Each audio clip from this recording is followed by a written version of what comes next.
नमस्ते दोस्तों। Basic concept of sociology की इस कड़ी में आज हम सामाजिक समूहों का अर्थ, सामाजिक समूहों की परिभाषा, उसके प्रकार एवं विशेषताओं की बात करेंगे। सामाजिक समूह किसे कहते हैं? मनुष्य सामाजिक प्राणी तो है, वह भौतिक प्राणी भी है। उसकी अनंत आवश्यकताएं हैं। इन आवश्यकताओं की पूर्ति वह अपने प्रयासों के से नहीं कर सकता, कारण उसके पास साधन और शक्ति सीमित है। अपनी आवश्यकताओं की पूर्ति के लिए जब व्यक्ति साथ साथ प्रयास करते हैं तो वे समूहों का निर्माण करते हैं। सामाजिक समूह मानव की स्वाभाविक प्रवृत्ति है, वह समूह के बिना रह नहीं सकता। जिस प्रकार मछली पानी से अलग जिंदा नहीं रह सकती, ठीक उसी प्रकार व्यक्ति समूहों से अलग अपने अस्तित्व की रक्षा नहीं कर सकता। सामाजिक समूहों का अर्थ, समाजशास्त्रीय दृष्टिकोण से जब दो या दो से अधिक व्यक्ति सामान्य उद्देश्य के लिए एक दूसरे से संबंध प्रस्तापित करते हैं और प्रभावित होते हैं तो व्यक्तियों के ऐसे संग्रहों को सामाजिक समूह कहा जाता है। शाब्दिक अर्थ में सामाजिक समूह दो शब्दों से मिलकर बना है, सामाजिक प्लस समूह। सामाजिक समाज से संबंधित समूह, दो या दो से समूह मतलब दो या दो से अधिक। इस प्रकार से दो या दो से अधिक व्यक्तियों के संगठित को सामाजिक समूह कहते हैं। समाजशास्त्र में समूह से आशय दो या दो से अधिक व्यक्ति के मात्र संग्रह से ही नहीं होता। जैसे कि मैकएवर और पेज ने कहा है कि समूह से हमारा आशय व्यक्तियों के किसी भी ऐसे संग्रह से है जो एक दूसरे के साथ सामाजिक संबंधों में लाए गए हो। इस प्रकार समाजशास्त्रियों में समूहों से आशय कम से कम दो या अधिक व्यक्ति और उनमें सामाजिक संबंध होने से है। सामाजिक संबंध से तात्पर्य है व्यक्तियों से संपर्क, चाहे शारीरिक निकटता का हो अथवा मानसिक निकटता का, और उनमें पारस्परिक संदेश अथवा प्रभाव का पाया जाना। समूहों में व्यक्ति एक दूसरे के प्रति जागरूक होते हैं।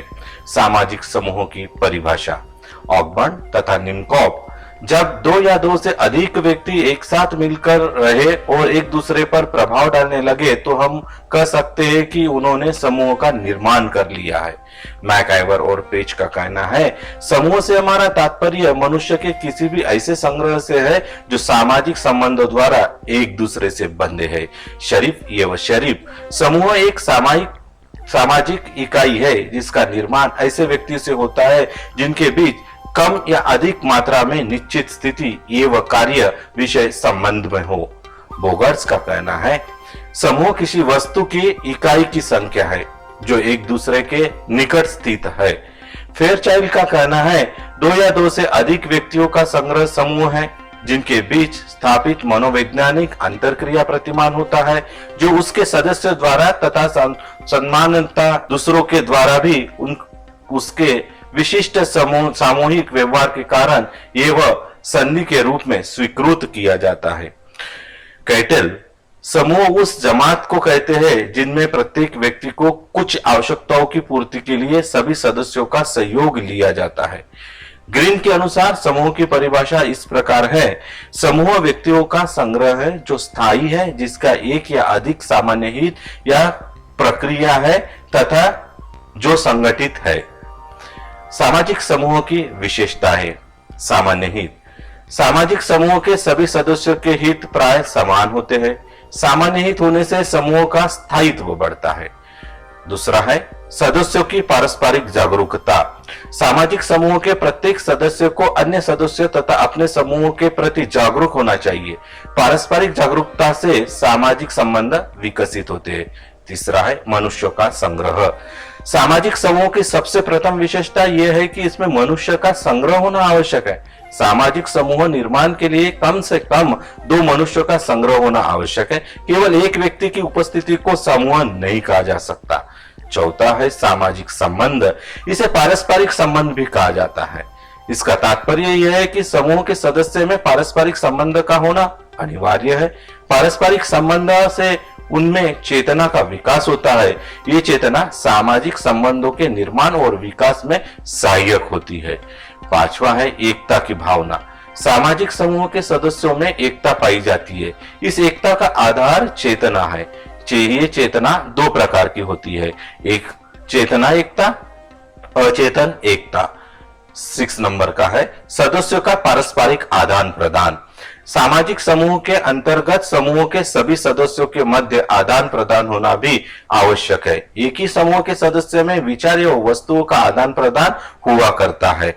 7वां है समूहों की सदस्यता ऐच्छिक होती है। सामान्य रूप से स्वीकार किया जाता है कि मनुष्य स्वभाव से ही सामूहिक प्रवृत्ति का है तथा अनिवार्य रूप से विभिन्न समूहों का सदस्य होता है, परंतु इसके साथ यह भी सत्य है कि यह अनिवार्य नहीं है कि कोई व्यक्ति किस किस समूह का सदस्य होगा। वास्तव में विशिष्ट समूहों की सदस्यता व्यक्ति के लिए ऐच्छिक होती है। 8वां है एक निश्चित आधार। यह मौलिक प्रश्न यह पैदा होता है कि समूह का निर्माण किस आधार पर होता है। प्रत्येक समूह में निर्माण के मूल में कुछ निश्चित आधार होते हैं। उदाहरण के लिए आधार रक्त संबंध, शरीर तथा मानसिक समानताएं, आवश्यकता, संख्या आदि।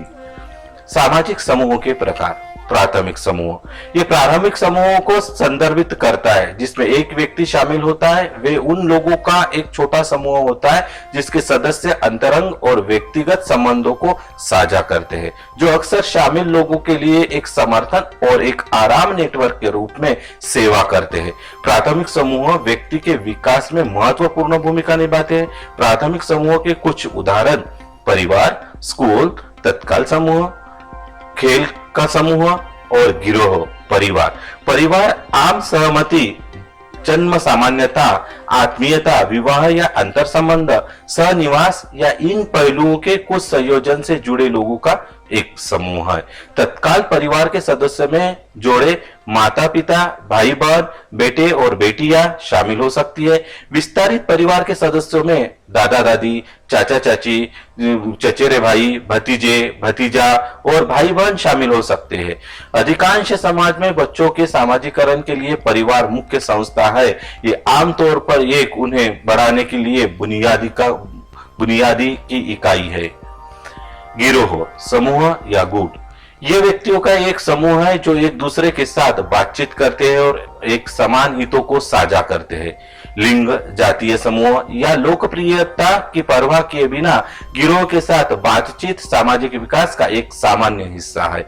यद्यपि वे किशोरावस्था और बचपन के विकास के दौरान होते हैं, वे सभी आयु समूहों में मौजूद है। आमतौर पर एक गुट के लोगों के पास खुले हुए दोस्तों का एक समूह नहीं होता है, इसलिए वे एक सदस्य को वीटो कर सकते हैं यदि वे अस्वीकार्य के बारे में कुछ करने हैं। ऐसी व्यक्ति जो एक समूह का हिस्सा होती है वे समान सामाजिक विशेषताओं जैसे कि जातीय समूह, आर्थिक स्थिति, शारीरिक उपस्थिति या दौड़ से संबंधित होते हैं।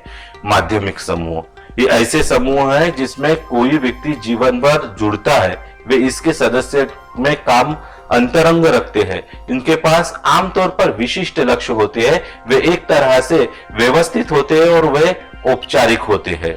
इन समूहों में वफादारी और अपनेपन की भावना अनायास विकसित नहीं होती है। वे बड़े समूह है और एक समूह का लक्ष्य की उपलब्धि पर आधारित एक रिश्ता होता है।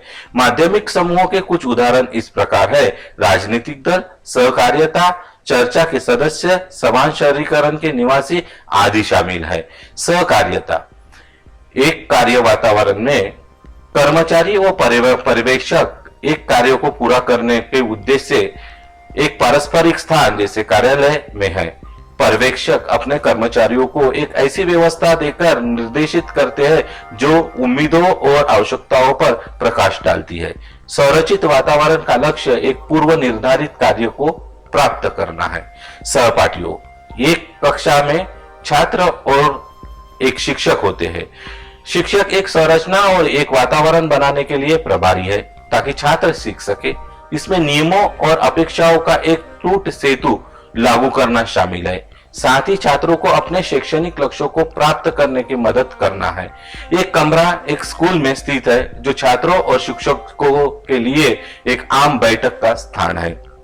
जातीय समूह उन लोगों की एक श्रेणी है जो एक दूसरे के साथ समानता, भाषा और सामाजिक सांस्कृतिक या राष्ट्रीय अनुभव जैसे समानताओं के आधार पर पहचान करते हैं। ये आमतौर पर उस समाज के आधार पर एक विरासत में मिले हैं जिसमें एक व्यक्ति रहता है। कुछ मामलों में इसे अपनाया जा सकता है। अगर कोई व्यक्ति दूसरे समाज में जाता है, एक जातीय समूह के सदस्य उनकी साझा संस्कृति, विरासत, वंश, उत्पत्ति और पौराणिक कथाएं, इतिहास, मातृभूमि और भाषा या बोली द्वारा परिभाषित की जाती है, या धर्म, कला, खान-पान, अनुष्ठान आदि जैसे प्रतीकात्मक प्रणालियों द्वारा संचालित की जा सकती है।